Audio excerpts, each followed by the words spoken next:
hornið, það fyrir Arnar Freyr í gegn og Arnar Freyr Ársælsson skorar! Káa er á leiðinni í bikarúrslitin! Sveinborgir! Nær honum eða hvað?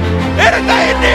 Þetta er inni! Þessi bolti fór aldrei út af! Og Elvar Árni Eðvaldsson er að tryggja Káa sigur hér með blautu marki!